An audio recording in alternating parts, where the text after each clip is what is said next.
But the problem can be even deeper than choosing one of the optional meanings of a word.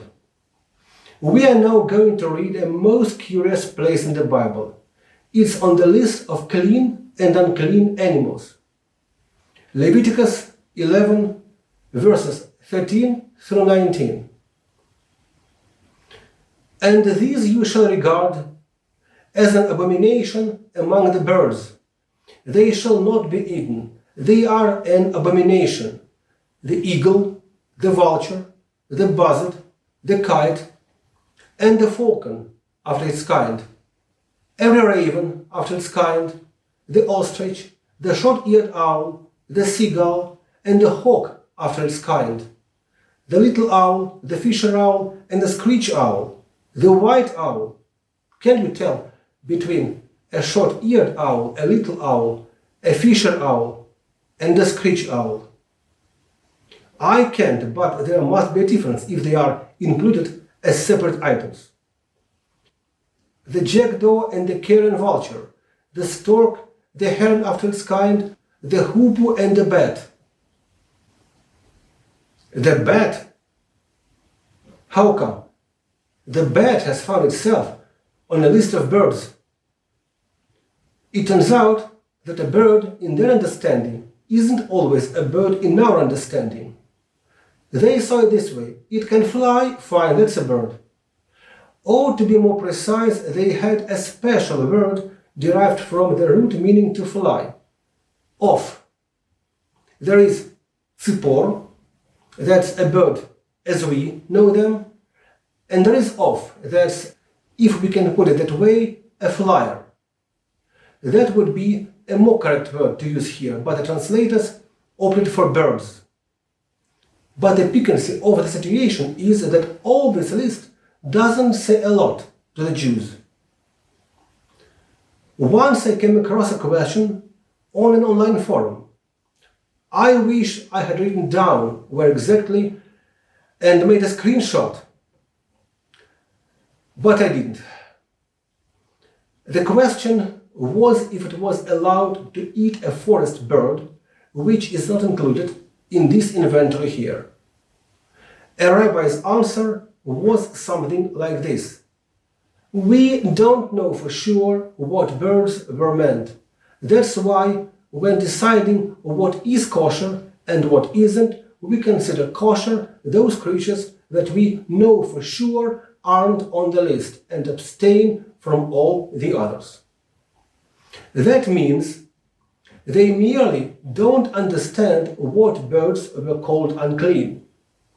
They know the admissible habitual birds like chicken and goose. And as for the rest, they have just refused to find out. That is, they have a list of what is allowed. It is rooted in their culture. They have always eaten those birds. They know they are not on the no-no list, so they eat them. But if they don't know for sure, they say, what if that's a bird from the list? It isn't allowed because we don't know for sure what birds were meant. We have forgotten the meanings of those words. Beyond the list of unclean animals, those words are merely non-existent. That means translators put here the words for various kinds of birds at their discretion. That may have been done very early, say when translating into Greek, but the fact is that Jews don't accept that. They say they don't know what those words mean.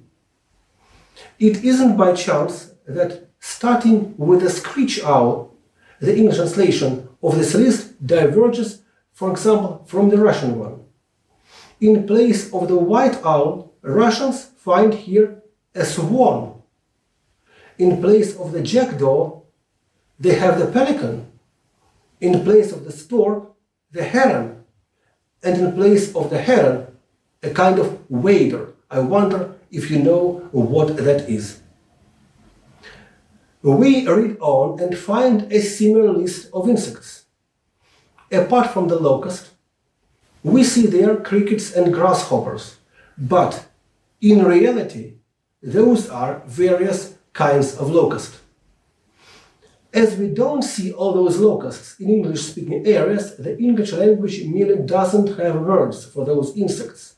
That's why the translators went the easiest way. They simply put there some words for insects typical of England. Then comes another group of unclean animals. Leviticus chapter 11, 29 and 30.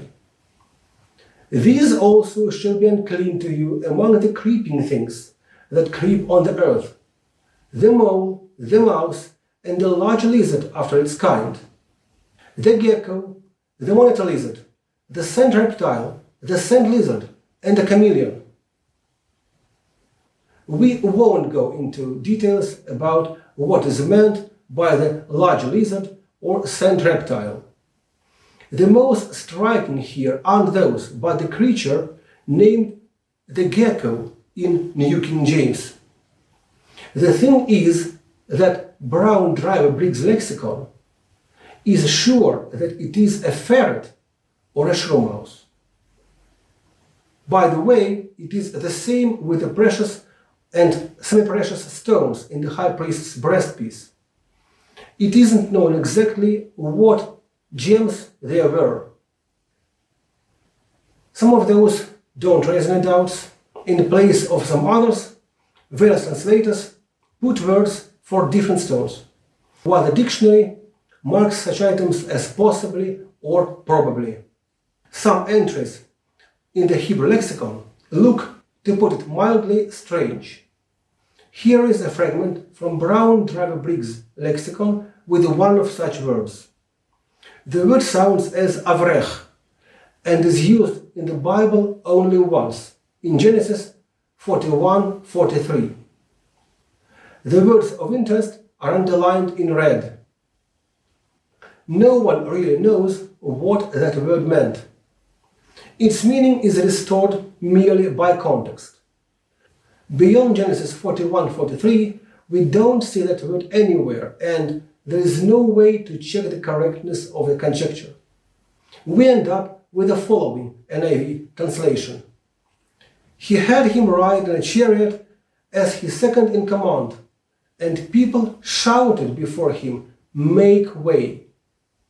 The word we are interested in is highlighted in red, and the reader can't guess that in reality there could be something other than "make way."